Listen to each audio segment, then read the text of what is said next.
Hi hello, ഇന്ന് നമുക്ക് KITE runner എന്ന് പറയുന്ന നോവൽ ഡിസ്കസ് ചെയ്യാം. ഖാലിദ് ഹുസൈനിയാണ് എഴുതിയത്. ഖാലിദ് ഹുസൈനിനെ കുറിച്ച് പറയുകയാണെങ്കിൽ അദ്ദേഹം ഒരു അഫ്ഗാൻ അമേരിക്കൻ നോവലിസ്റ്റ് ആണ്. അദ്ദേഹം അഫ്ഗാനിസ്ഥാനിലാണ് ജനിച്ചതെങ്കിലും പിന്നീട് അമേരിക്കയിൽ സെറ്റിൽഡ് ആയി. അതുകൊണ്ടാണ് അഫ്ഗാൻ അമേരിക്കൻ റൈറ്റർ എന്നറിയപ്പെടുന്നത്. അദ്ദേഹത്തിന്റെ ഏറ്റവും ഫേമസ് ആയിട്ടുള്ള ഒരു നോവലാണ് നമുക്ക് പഠിക്കാനുള്ള ദ കൈറ്റ് റണ്ണർ എന്ന് പറയുന്നത്. ഇത് ഫസ്റ്റ് പബ്ലിഷ് ചെയ്യുന്നത് 2003 നമുക്ക് ഈ കഥയിലേക്ക് പോകുകയാണെന്നുണ്ടെങ്കിൽ ആദ്യം നമുക്ക് അറിയേണ്ട കാര്യം, ആരാണ് നമുക്ക് ഈ കഥ പറഞ്ഞു തരുന്നത്, ആരുടെ പോയിന്റ് ഓഫ് വ്യൂലാണ് കഥ പോകുന്നത്. നമുക്ക് ഈ കഥ പറഞ്ഞു തരുന്നത് ഇതിലത്തെ മെയിൻ ക്യാരക്ടർ ആയിട്ടുള്ള അമീർ ആണ്. ഓക്കെ,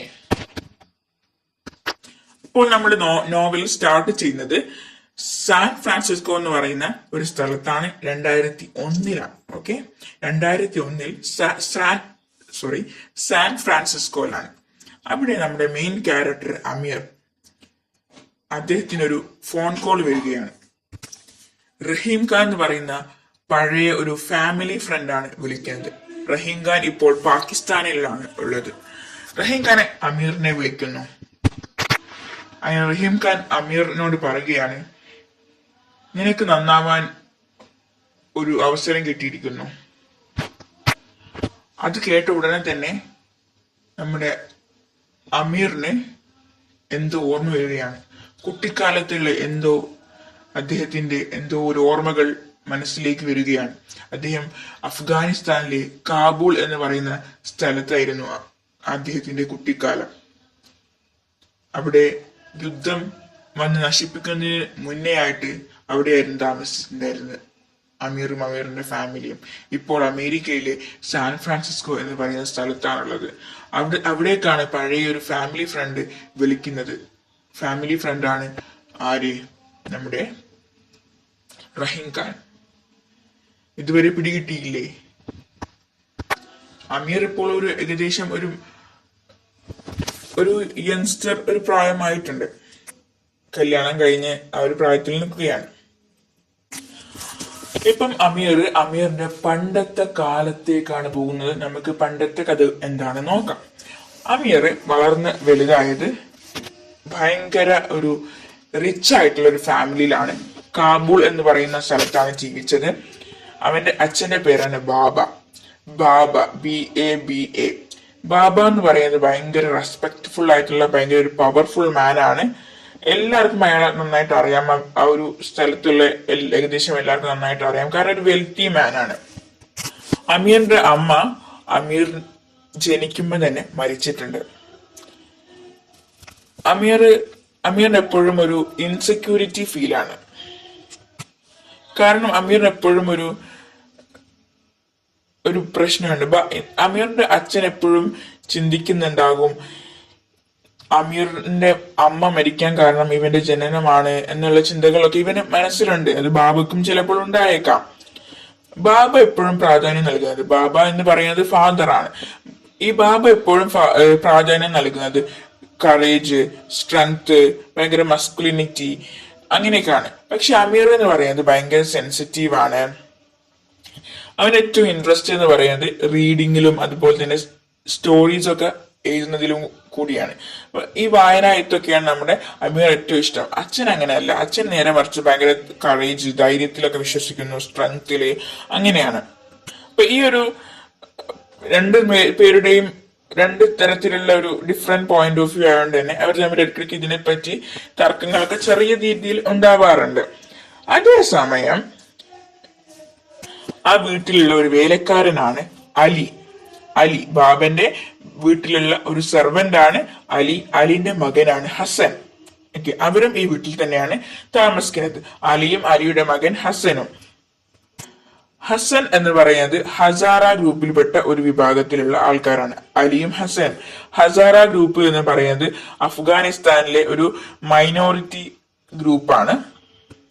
ആൾക്കാർ അവരെ ഒരു താഴ്ന്ന തട്ടിലാണ് കാണുന്നത്. അതേസമയം അവർക്ക് ഡിസ്ക്രിമിനേഷൻസ് ഫേസ് ചെയ്യാറുണ്ട്.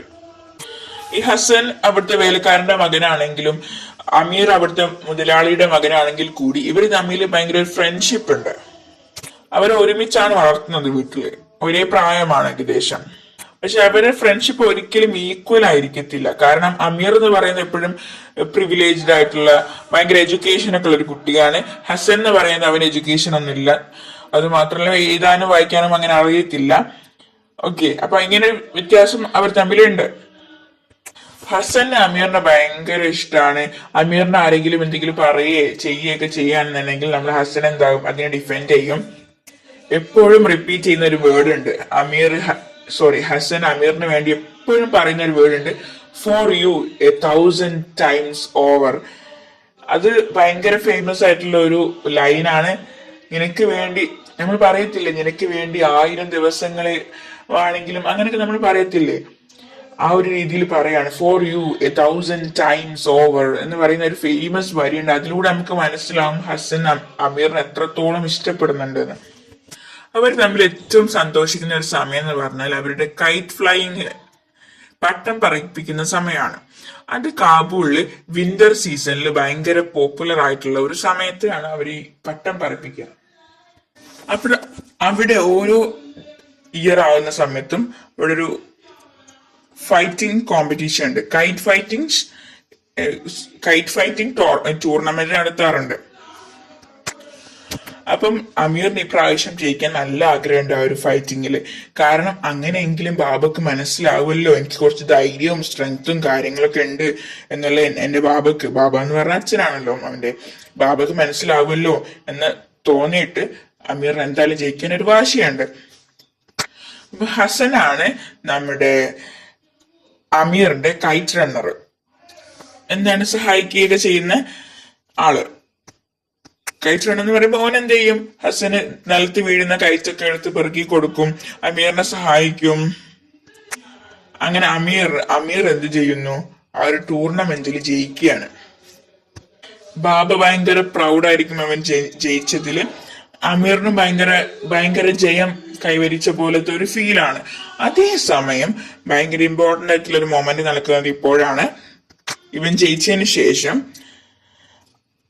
അമീറിന് വേണ്ടിയിട്ട് ഹസന് അവസാനത്തെ കയറ്റ് വീണില്ലേ അതെടുക്കാൻ വേണ്ടി പോകുന്ന സമയത്ത് ആസിഫ് എന്ന് പറയുന്ന ഒരു ടീമുണ്ട്, ആസിഫിന്റെ ടീമുണ്ട്. അവര് ക്രൂരന്മാരാണ്, അവർ ഭയങ്കര വയലന്റ് ബോയ്സ് ആണ്. അവരെന്ത് ചെയ്യാണ്, ഈ ഹസാറ ഗ്രൂപ്പിൽ പെട്ട നമ്മുടെ ഹസനെ അവര് ബ്രൂട്ടലി റേപ്പ് ചെയ്യാണ്. അങ്ങനെ അമീർ ഇത് കാണുകയാണ്. അമീർ ഹസനെ കാണാത്തത് കൊണ്ട് തിരഞ്ഞു നോക്കുന്ന സമയത്ത് ഇത് കാണുകയാണ്. പക്ഷെ അമീറിനത് ഭയങ്കര ബ്ലഡ് ഒക്കെ ഒഴുകുന്നുണ്ട്. പക്ഷെ അമീറിനത് കണ്ടു നിൽക്കല്ലാതെ ഒന്നും ചെയ്യാൻ കഴിഞ്ഞില്ല. ഓന് പേടി കൊണ്ട് കോരിത്തരിച്ചു പോയി. ഒരർത്ഥത്തിൽ പറയുകയാണെങ്കിൽ അമീറിന്റെ സേഫ്റ്റി നോക്കി എന്നെങ്കിൽ പറയാം. ഈ ഒരു ഇൻസിഡന്റ് ആണ് അമീറിന്റെ ലൈഫിലെ ഏറ്റവും വലിയൊരു കുറ്റബോധം ഉണ്ടാക്കിയത്. ആ ഒരു ഇൻസിഡന്റിന് ശേഷം അമീറിന് ഹസന്റെ മുഖത്തേക്ക് നോക്കാൻ പോലും തോന്നുന്നില്ല. അപ്പൊ അമീറിന് എങ്ങനെയെങ്കിലും ഹസനെ ഫേസ് ചെയ്യുന്നത് അവോയ്ഡ് ചെയ്യണം. കാരണം ആ ഒരു കുറ്റബോധം, ആ ഒരു ഗിൽറ്റ് എപ്പോഴും മനസ്സിലേക്ക് അടുക്കുന്നുണ്ട്. അവന്റെ മുഖം കാണുമ്പോൾ തന്നെ ഇവനൊരു കുറ്റബോധമാണ് തോന്നുന്നത് അമീറിന്. അവസാനം അമീറിന്റെ വാച്ച് എടുത്ത് ഒളിപ്പിച്ച് വെച്ചിട്ട് അത് ഹസൻ എടുത്താണെന്ന് പറഞ്ഞിട്ട് ഹസന്റെ മേലേക്ക് ഇടുകയും എന്നിട്ട് ബാബനോട് പറയുകയും ചെയ്യുന്നു. പക്ഷെ ഹസന് വീട്ടിലേക്ക് വന്ന സമയത്ത് ഇത് വേറൊരു ദിവസത്തെ കഥയാണ് പറയുന്നത് കേട്ടോ. ആ ഒരു കുറ്റബോധത്തിന് ശേഷം പിന്നീട് ഒരു ദിവസം അമീർ എന്ത് ചെയ്യുന്നു, അമീറിന്റെ വാച്ച് എടുത്ത് ഒളിപ്പിച്ചു വെക്കുന്നു. എന്നിട്ട് ബാബനോട് പറയുന്നു ഹസൻ എന്റെ വാച്ച് എടുത്തു എന്ന്. അങ്ങനെ ഹസൻ വീട്ടിലേക്ക് വന്ന സമയത്ത് അമീറിന്റെ അച്ഛൻ ബാബ ചോദിക്കുന്നുണ്ട്, അപ്പൊ നീ എന്തിനാണ് ഇത് എടുത്തത്, നീ എടുത്തുവോ എന്ന് ചോദിക്കുന്ന സമയത്ത് ഹസൻ പറയും അതെ ഞാൻ എടുത്തു എന്ന് കൺഫ്യൂസ് ചെയ്യും. ശരിക്കും അവൻ എടുത്തിട്ടില്ല, പക്ഷെ അവൻ അമീറിനെ രക്ഷിക്കാൻ വേണ്ടി പറയുകയാണ്. ഹസന് അറിയാം അമീർ കുറച്ച് ദിവസമായി എന്നെ നല്ല രീതിയല്ല, എന്നോട് ആ ഫ്രണ്ട്ഷിപ്പ് ഇപ്പം കാണിക്കുന്നില്ല എന്നൊക്കെ ഹസന് നന്നായിട്ട് അറിയാം. ബാബക്ക് ഇത് വിഷമാകുന്നുണ്ട്. കാരണം അമീറിനെ സ്വന്തം മോനെ പോലെയാണ് ബാബ കാണാറുള്ളത്. പക്ഷേ ഹസന് നമ്മുടെ ബാബ പുറത്തു കൊടുക്കും, കുഴപ്പമില്ല ഇനി ആവർത്തിക്കാതിരുന്നാൽ മതി എന്ന് വിചാരിക്കും. പക്ഷെ അലി ആരാണ്, നമ്മുടെ ഹസന്റെ അച്ഛനാണ്. അലിക്ക് ഇത് സഹിക്കാനാവുന്നില്ല. അലി പറയാൻ ഞാൻ ഈ വീട് വിട്ട് പോവുകയാണ്. അങ്ങനെ ബാബ കുറെ തവണ പറയുന്നുണ്ട് പോകല്ലേ പോകല്ലേ പോകല്ലേ. പക്ഷെ അലിക്ക് അലിന്റെ ആ ഒരു റെസ്പെക്ട്, സെൽഫ് റെസ്പെക്ട് കാരണം അലി അവിടുന്ന് പോവുകയാണ്.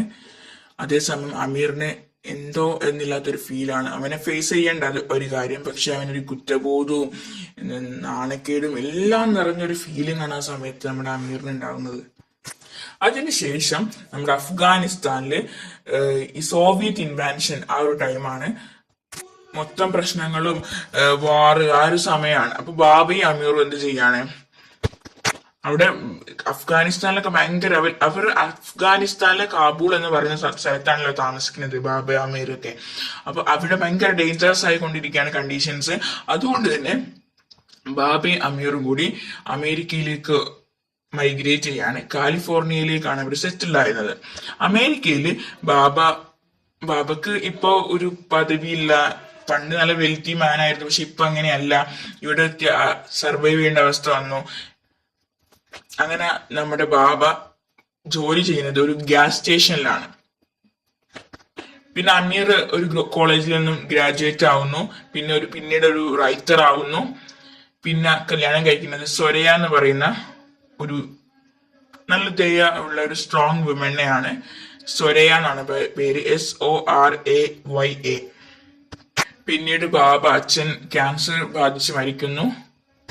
അങ്ങനെയാണ് അവരുടെ കഥ പോകുന്നത്. പക്ഷെ ആ അമീറിന് എപ്പോഴും ഇത് കുറ്റബോധമാണ്. ഹസൻ ഇപ്പൊ എവിടെയാണെന്നൊന്നും അമീറിന് അറിയില്ല. അങ്ങനെ വർഷങ്ങൾക്ക് ശേഷം ഇപ്പൊ നമ്മുടെ കഥയിൽ നമ്മൾ പറഞ്ഞല്ലോ, റഹീം ഖാൻ അമീറിനെ ഇപ്പൊ വിളിച്ചു. റഹീം ഖാൻ എന്ന് പറയുന്നത് അവരുടെ പണ്ടത്തെ വീട്ടിലുണ്ടായിരുന്ന ആ ഒരു കാബൂളിൽ ഉണ്ടായിരുന്ന ഒരു ഓൾഡ് ഫാമിലി ഫ്രണ്ടാണ്. റഹീം ഖാൻ നമ്മുടെ ആരെ വിളിക്കുന്നു, അമീറിനെ വിളിക്കുന്നു. എന്നിട്ട് പറയും, നീ നിന്റെ നാട്ടിലേക്ക് തന്നെ തിരിച്ചു വരണം. പിന്നെ മാത്രമല്ല, റഹീം ഖാൻ ഒരു ഭയങ്കരമായ ഒരു സത്യം പുറത്തു പറയാണ്. ഹസൻ എന്ന് പറയുന്നത് ശരിക്കും ബാബയുടെ മകൻ തന്നെയായിരുന്നു. അതായത് ബാബ എന്ന് പറയുന്നത് അമീറിന്റെ അച്ഛന്റെ മകൻ തന്നെയാണ് ഹസൻ. അപ്പൊ ഒരു ഹാഫ് ബ്രദർ ആയിട്ട് വരും. ഹസനും അമീറും ഒരു ഹാഫ് ബ്രദേഴ്സ് ആയിട്ട് വരും. അതായത് ഹസന്റെ അമ്മയിൽ ബാബക്കുണ്ടായ ഒരു മകനാണ്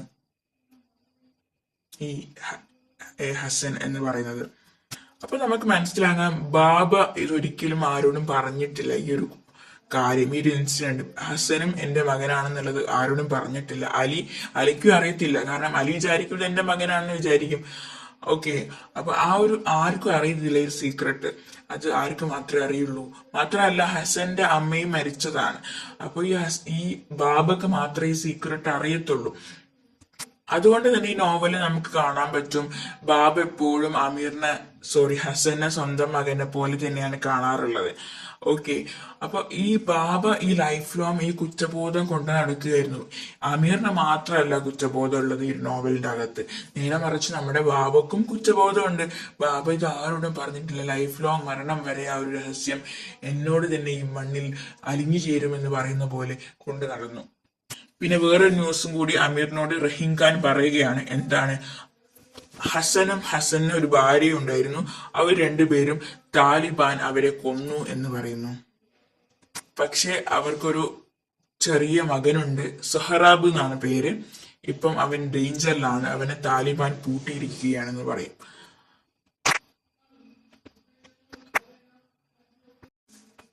പിന്നെ അമീറിന് മനസ്സിലായ ഒരു കാര്യം എന്ന് പറയുന്നത്, ഈ താലിബാന്റെ ലീഡർ ആസിഫാണ്.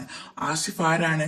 പണ്ട് ഹസനെ ബ്രൂട്ടലി റേപ്പ് ചെയ്ത ഒരാളാണ് ആസിഫ് എന്ന് പറയുന്നത്. അവനും അവന്റെ ടീമുമാണ് ഹസനെ പണ്ട് ബ്രൂട്ടലി റേപ്പ് ചെയ്തത്. അതേ ആസിഫാണ് ഇപ്പോൾ താലിബാന്റെ ലീഡർ.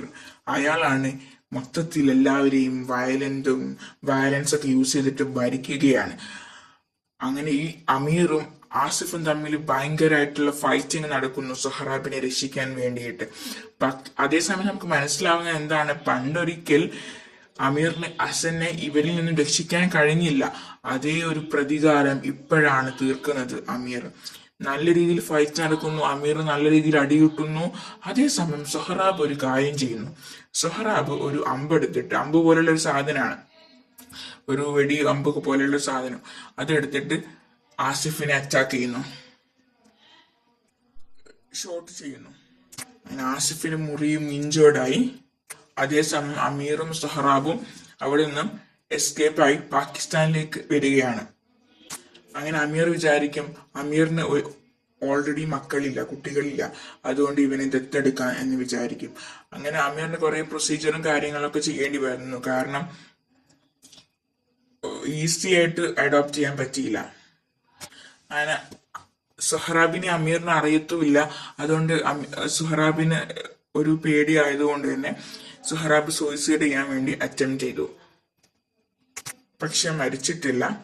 പക്ഷെ പിന്നീട് സുഹറാബ് ഇവരുടെ കൂടെയാണ് താമസിക്കുന്നത്, സൊരയുടെയും അമീറിന്റെയും കൂടെയാണ് താമസിക്കുന്നതെങ്കിൽ പോലും സുഹറാബിന് എപ്പോഴും ഒരു സൈലൻസ് ആണ് എപ്പോഴും. കാരണം ഇത്രയും കാര്യങ്ങൾ കണ്ണുകൊണ്ട് കണ്ടതാണ്. അധികം പ്രായമില്ലാത്ത കുട്ടിയാണ്. അമ്മ മരിച്ചു, അച്ഛൻ മരിച്ചു. അപ്പം ആ ഒരു അവസ്ഥയിലാണ് ഈ കുട്ടി നിൽക്കുന്നത്. അങ്ങനെ കുറെ കഴിയുന്ന സമയത്ത്, കുറെ ദിവസങ്ങളും കഴിഞ്ഞ സമയത്ത് അമീർ എങ്ങോട്ടേക്ക് കൊണ്ടുപോകുന്നു? അമേരിക്കയിലേക്ക് കൊണ്ടുപോകുന്നു. ആരെ? സുഹറാബിനെ. അമീറിന്റെയും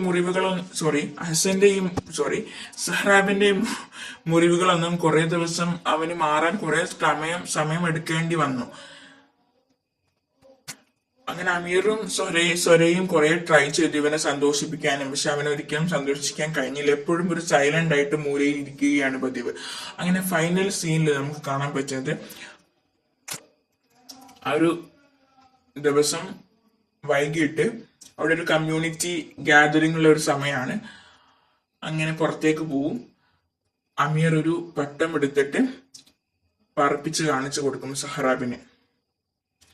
എന്നിട്ട് ഒരു വേർഡ്സ് പറയും. ഹസൻ പണ്ട് പറഞ്ഞിട്ടുള്ള ഒരു words, for you 1000 times over എന്ന് പറഞ്ഞ ഒരു വേർഡ് പറയും. അങ്ങനെ നമ്മളെ അത് കേൾക്കുന്ന സമയത്തും അതുപോലെ അത് പട്ടം പറപ്പിക്കുന്നത് കാണുന്ന സമയത്തും സുഹറാബിന് ഒരു സന്തോഷം വരികയാണ്. അവൻ കുറച്ചെങ്കിലും ആനന്ദിക്കുകയാണ്. അങ്ങനെയാണ് നമ്മുടെ നോവൽ അവസാനിക്കുന്നത്. നമുക്കറിയാം പാസ്റ്റ് എന്ന് പറയുന്ന ഒരു കാര്യം ഒരിക്കലും നമുക്ക് അതിൽ നിന്നും മോചനം നേടാൻ കഴിയില്ല. പക്ഷെ റിഡംഷനിലൂടെ നമുക്കത് പോസിബിൾ ആണ് എന്ന് നമുക്ക് കാണിച്ചു തരുന്ന ഒരു നോവലാണ്. അവസാനം നമ്മൾ നോവല് നമുക്ക് അമീറാണല്ലോ കഥ പറഞ്ഞു തരുന്നത്. അമീർ പറയാണ്, അവനോട് തന്നെ പറയാണ്, ഞാൻ നന്നാവാൻ ശ്രമിച്ചു,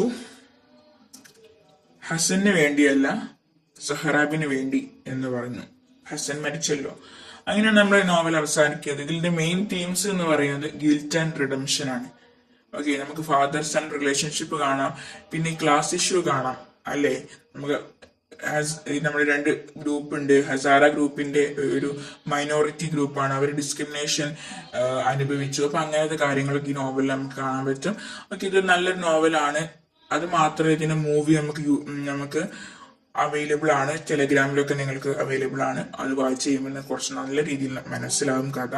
okay, that's all about the novel The Kite Runner written by Khaled Hosseini. മനസ്സിലായി എന്ന് വിശ്വസിക്കുന്നു. എന്തെങ്കിലും ഡൗട്ട് ഉണ്ടെങ്കിൽ നിങ്ങൾക്ക് കമന്റ് ബോക്സിൽ ചോദിക്കാവുന്നതാണ്. ഞാൻ റിപ്ലൈ തരുന്നതായിരിക്കും. പിന്നെ നിങ്ങൾക്ക് ഇഷ്ടപ്പെട്ടിട്ടുണ്ടെങ്കിൽ നിങ്ങൾ ചാനൽ സബ്സ്ക്രൈബ് ചെയ്യുക, ലൈക്ക് ചെയ്യുക, നിങ്ങളുടെ ഫ്രണ്ട്സിനൊക്കെ ഷെയർ ചെയ്ത് കൊടുക്കുക. ഓക്കെ, എന്തെങ്കിലും പോരായ്മകൾ ഉണ്ടെങ്കിൽ നിങ്ങൾ അതും കമന്റ് ബോക്സിൽ അറിയിക്കുക. Okay, thank you for watching.